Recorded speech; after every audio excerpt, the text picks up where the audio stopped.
오늘 우리가 나눌 하나님의 말씀은 히브리서 11장 23절입니다. 히브리서 11장 23절에서 30절까지 말씀을 봉독합니다. 믿음으로 모세가 났을 때에 그 부모가 아름다운 아이임을 보고 석 달 동안 숨겨 왕의 명령을 무서워하지 아니하였으며, 믿음으로 모세는 장성하여 바로의 공주의 아들이라 칭함받기를 거절하고 도리어 하나님의 백성과 함께 고난받기를 잠시 죄악의 낙을 누리는 것보다 더 좋아하고 그리스도를 위하여 받는 수모를 애굽의 모든 보화보다 더 큰 재물로 여겼으니 이는 상 주심을 바라봄이라. 믿음으로 애굽을 떠나 왕의 노함을 무서워하지 아니하고 곧 보이지 아니하는 자를 보는 것 같이 하여 참았으며, 믿음으로 유월절과 피 뿌리는 예식을 정하였으니 이는 장자를 멸하는 자로 그들을 건드리지 않게 하려 한 것이며, 믿음으로 그들은 홍해를 육지같이 건넜으나 애굽 사람들은 이것을 시험하다가 빠져 죽었으며, 믿음으로 7일 동안 여리고를 도니 성이 무너졌으며. 아멘. 오늘은 믿음의 영웅 모세에 관한 말씀입니다. 모세는 이스라엘 역사 가운데에 가장 핵심이 되는 인물입니다. 그는 이스라엘 백성들을 애굽의 종된 상태에서 구원하는 역할을 감당했고, 또 하나님의 백성답게 살아갈 수 있도록 하나님으로부터 율법을 수여받은 자였습니다.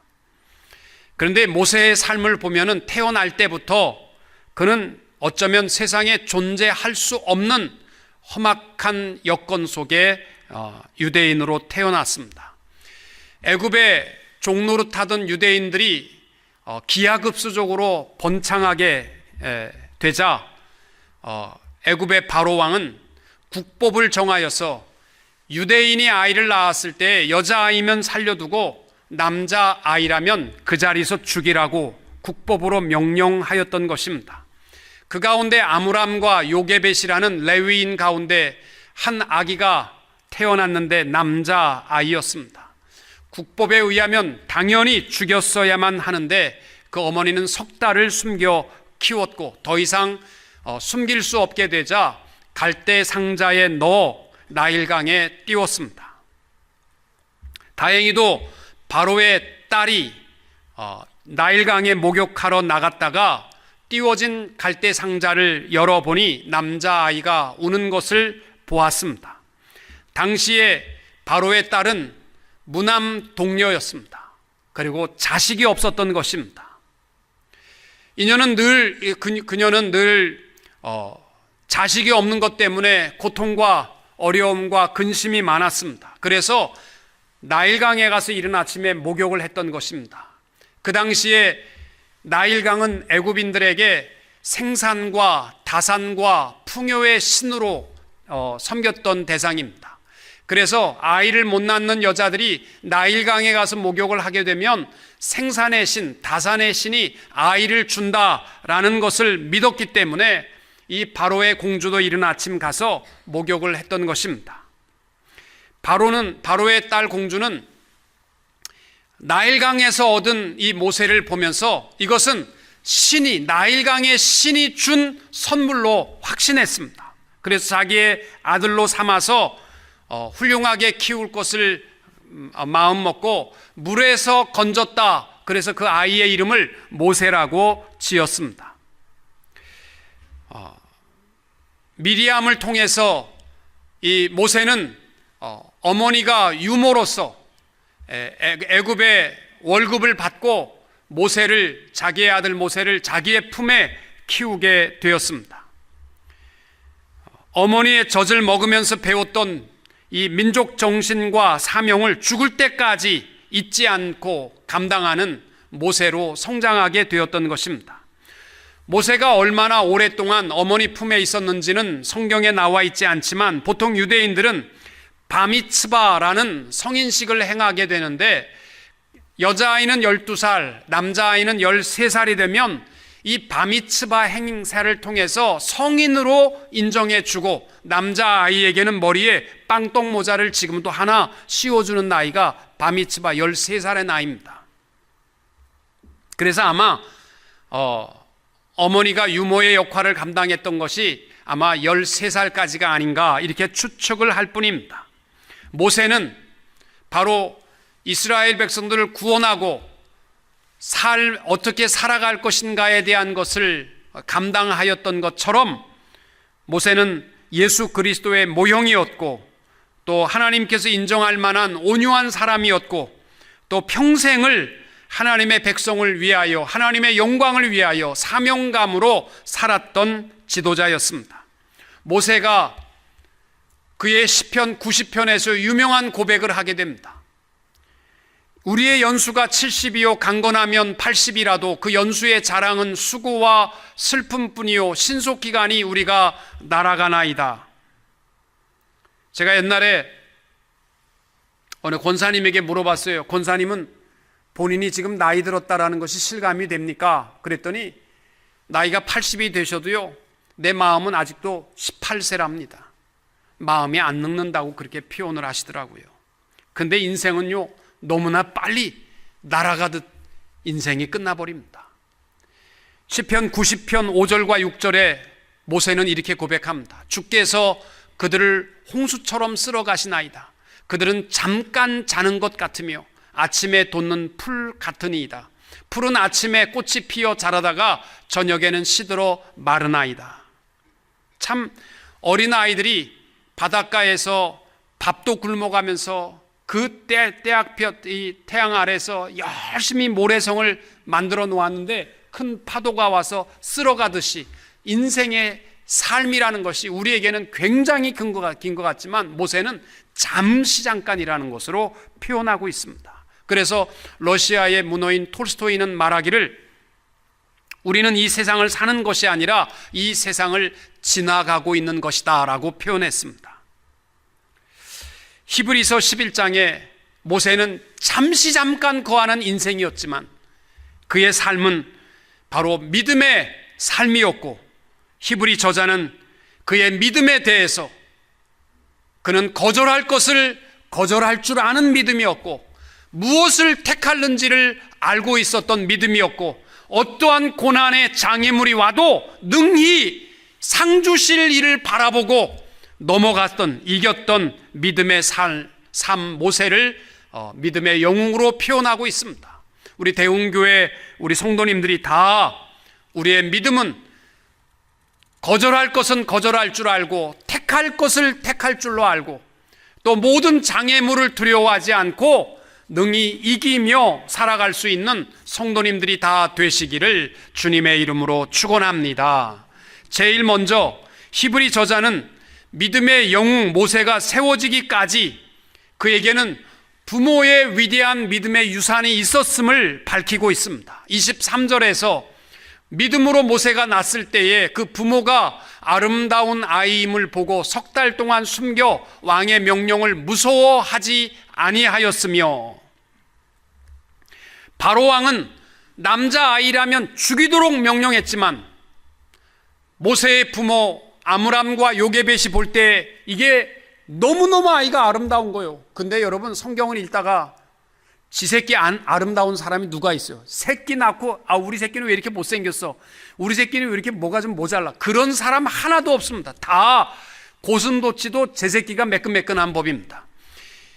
그래서 이 아름다움을 보고라고 되어 있는데 이 아름다움이라는 것은요 성경에 보시면은 원어적 뜻은 뭐냐면 비범한 아이, 보통 아이가 아니구나 이거를 알게 되자 아므람과 요게벳은요 목숨을 걸었어요. 자녀를 위해서 용기 있게 석 달을 키우게 되고 나일강에 띄웁니다. 그러면 나일강에 띄울 때는 아이를 버린 거 아닙니다. 어떻게 알 수 있느냐고요? 미리암을 같이 따라 내버리면서 아기를 잘 보다가 아기가 누구에 의해서 건져지거들랑 너는 가서 침착하게 어머니를 소개해서 유모로 택하게 하라. 여러분 바로의 공주가 아이를 보고 열었을 때 아이가 너무 아름다운 것을 보고요 당황해서 어찌할 바를 몰랐어요. 그런데 미리암은 딱 가서 침착하게 그 아이에게 젖을 먹여야 되는데 유모가 있다. 그 어머니를 소개할 테니까 아이를 키우면 좋겠다. 이 미리암이 침착하게 소개를 했던 이유는 바로 요게벳의 지혜입니다. 침착함이죠.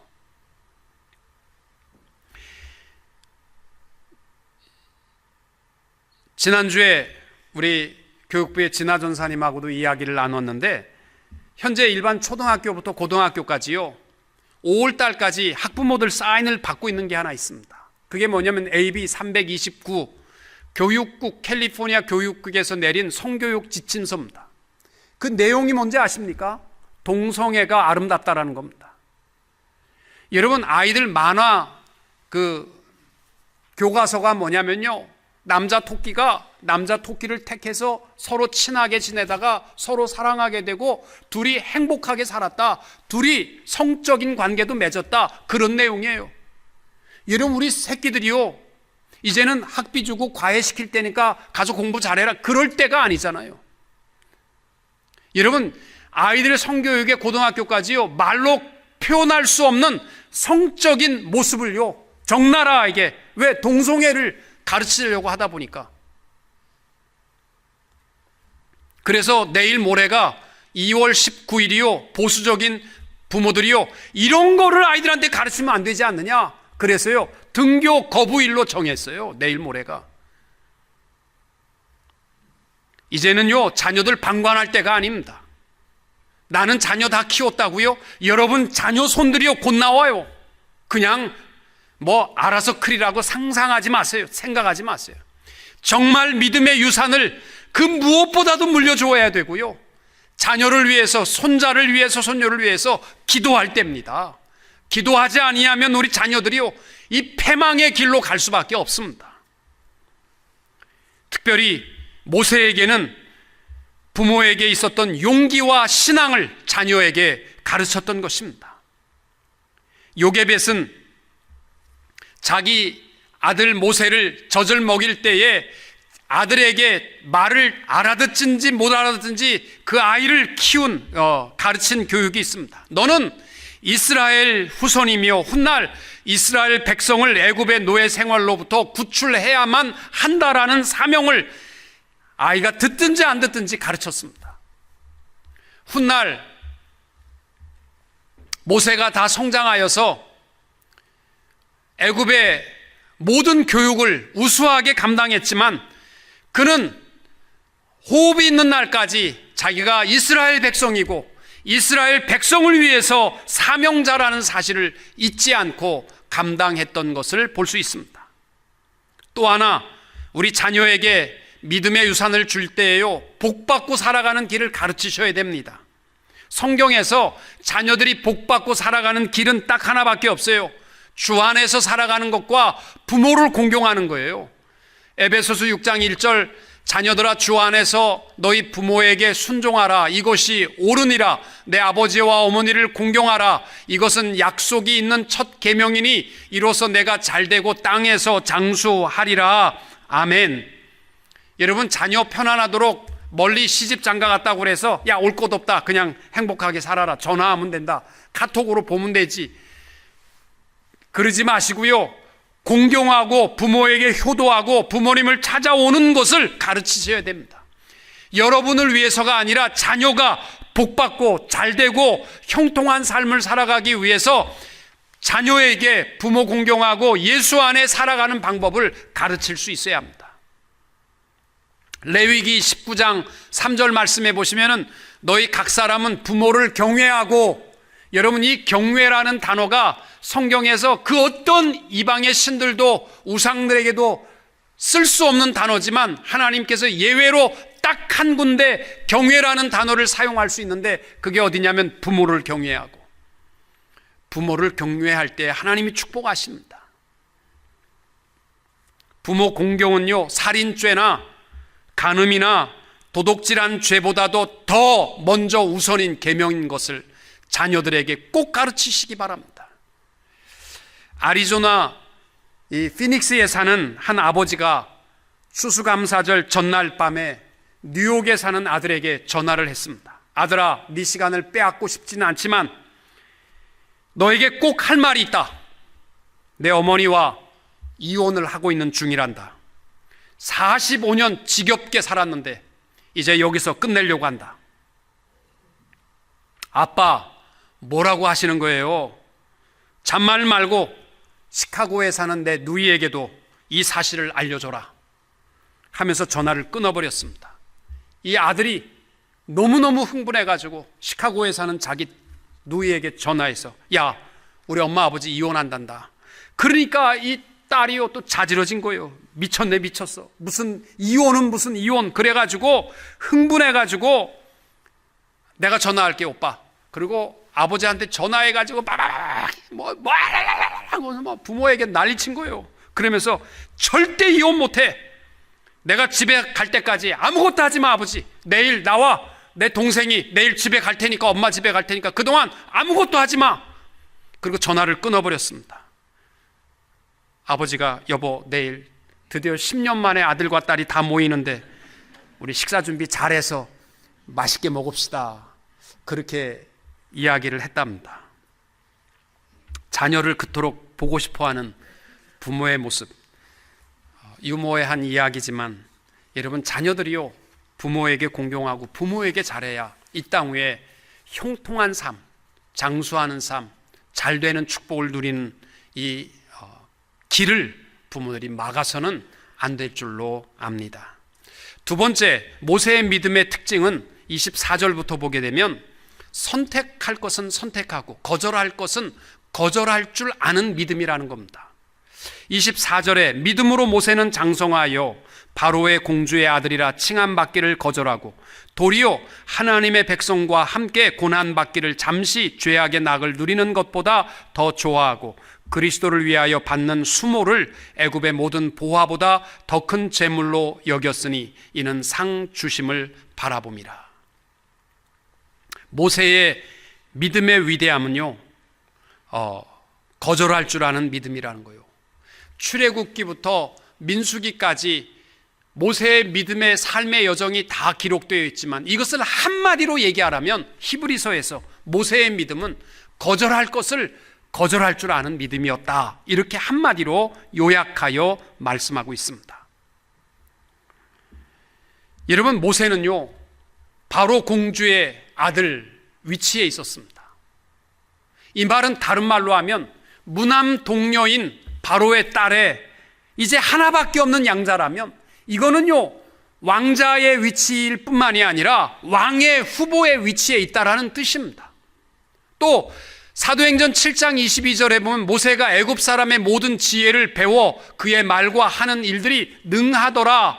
그는 학업 능력도 뛰어나서 우수하게 모든 애굽의 교육을 다 우수하게 마쳤다라는 거예요. 요세푸스의 역사 이야기에 보게 되면 애굽과 에디오피아가 전쟁을 하게 되었을 때에 모세가 이 애굽의 총사령관으로 나아가서 에디오피아와의 전쟁에서 전무한 대승을 거두고 돌아와서 온 백성으로부터 하여금 인정받는 지도자의 위치에 있었던 것이 모세입니다. 그런데 모세가 공주의 아들이기를 거절했다는, 공주의 아들이라 칭함받는 것을 거절했다는 것은요 이 모든 권력과 이 모든 힘과 이 모든 것을 다 거절했다는 뜻입니다. 여러분, 신앙은 다른 게 아니고 가지 말아야 할 것을 거절할 줄 알고 먹지 말아야 할 것을 거절할 줄 알고 하지 말아야 할 것을 거절할 줄 아는 것이 믿음인 줄로 믿습니다. 거절하는 자리에서는요 머뭇거릴 것도 없어요. 주저할 것도 없습니다. 하나님의 자녀의 믿음은 다른 게 아니라 노를 노라고 대답할 수 있는 자리 믿음이어야 합니다. 요셉이 그랬고 다니엘이 그랬고 다니엘의 세 친구가 그랬습니다. 한 번만 절하면 너 봐줄게. 아닙니다. 왕이여, 우리가 섬기는 우리 하나님이 우리를 극렬히 타는 풀무 가운데서 능히 건져내시겠고 왕의 손에서도 건져내시리이다. 그리 아니하실지라도 왕이여, 우리가 왕의 신들을 섬기지도 아니하고 왕의 세우신 금신상에게 절하지도 아니할 줄을 아옵소서. 단호한 놉니다. 또 모세의 믿음을 한마디로 말하자면 거절하는 것으로 그치지 않고 좋은 것을 택할 줄 아는 믿음이었다라는 것입니다. 본문은 모세가 택한 것은 두 가지라는 거요. 하나는 하나님의 백성과 함께 고난받는 길을 택하였고, 또 하나님을 위한 길을 택하였다라고 그의 믿음을 표현하고 있습니다. 25절 말씀에 하나님의 백성과 함께 고난받기를 잠시 죄악의 낙을 누리는 것보다 더 좋아하고 그리스도를 위하여 받는 수모를 애굽의 모든 보화보다 더 큰 재물로 여겼으니. 여러분, 불의한 재물보다 우리 주님께서 좁은 문으로 가도록 하신 것은 바로 이것입니다. 편안하고 안락하고 풍요로운 길보다는 하나님 백성과 함께하는 그 길, 또 하나님을 위한 그 길을 기쁨으로 택하여 고난을 감당할 수 있는 믿음의 종들이 될 수 있기를 축복합니다. 여러분, 고난에는 대학과 마찬가지로 4년제랍니다. 고난의 과정은 4년제랍니다. 고난의 1학년 때가 되면은 왜 하필 나에게 이런 고난이 주어졌는가? 그래서 불평과 불만과 괴로움 가운데 살아가는 사람은 고난대학의 1학년이랍니다.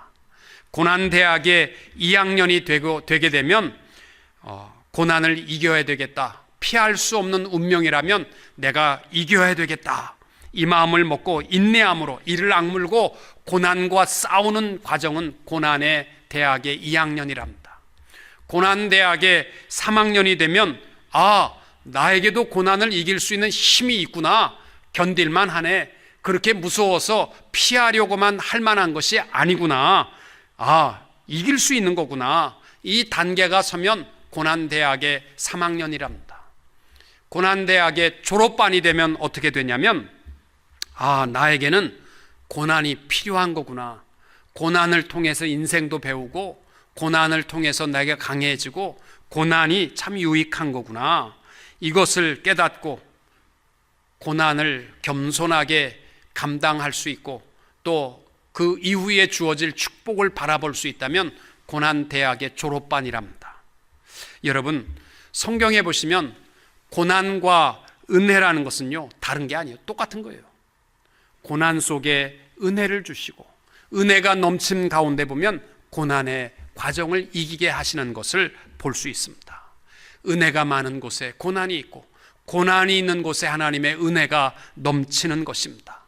아무런 고난도 없이 은혜를 택하려고 하지 마시고 여러분, 기꺼이 모든 고난을 이김으로 좁은 길을 택하여 우리들도 하나님의 백성과 함께하는 그 길, 하나님의 영광을 위하여 살아가는 그 길을 택할 수 있는 믿음의 성도님들이 될 수 있기를 축복합니다.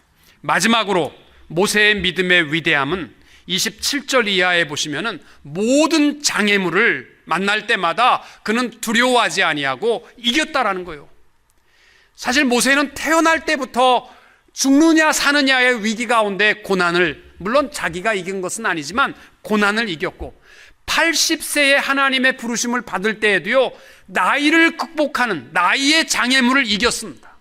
또 바로왕 앞에 섰을 때 온갖 협박과 회유를 통해서 모세를 아무리 넘어뜨리려고 해도요, 그 모든 고난을 이겼고, 또 이스라엘 백성과 나와서 길을 가야 되는데 앞에 홍해 길이 막혀 있고 뒤로는 애국 군대가 쫓아와요. 갈 길이 없습니다. 이러한 막막한 홍해의 장애물도 그는 마른 땅으로 이길 수 있었고, 광야의 모든 목마름과 굶주림의 문제도 늘 십자가 붙들고 하나님 붙들고 이길 수가 있었습니다. 마지막으로 물론 모세가 한 일은 아니지만 여리고성의 튼튼한 성곽까지도 두려워하지 아니하고 온 백성이 이겼다라고 표현하고 있습니다. 여러분, 믿음의 삶이라는 것은 하나님께서 고난의 장애물을 다 치워주는 삶이 아니라 고난을 주님 손 붙들고 이길 수 있는 삶, 이것이 믿음의 삶인 줄로 믿습니다. 모세가 이 모든 장애물을 이길 수 있었던 근거는 뭐냐면 장차 주어질 영광, 또 상 주실 일을 바라봄으로 그는 모든 어려움을 이겼다라고 말하고 있습니다. 세상에는 보이는 것과 보이지 않는 것이 있고, 지금의 것과 장래의 것이 있고, 현재의 것과 미래의 것이 있고, 잠시 누리는 것과 영원히 누리는 것이 있습니다. 모세의 믿음의 탁월함은 영원한 세계와 영원한 승리를 선택했다라는 것입니다. 고린도후서 4장 18절, 우리가 주목하는 것은 보이는 것이 아니요 보이지 않는 것이니 보이는 것은 잠깐이요 보이지 않는 것은 영원함이니라. 아멘. 사랑하는 성도 여러분, 우리 오늘을 살아가면서 보이는 것에 매이지 맙시다. 보이지 않는 나라를 바라보고, 오늘 잠깐 누리는 것보다 영원히 누릴 수 있는 것을 바라보고, 우리의 모든 장애물을 능히 이겨 승리할 수 있는, 빛을 발할 수 있는 우리 성도님들이 다 되시기를 주님의 이름으로 축원합니다.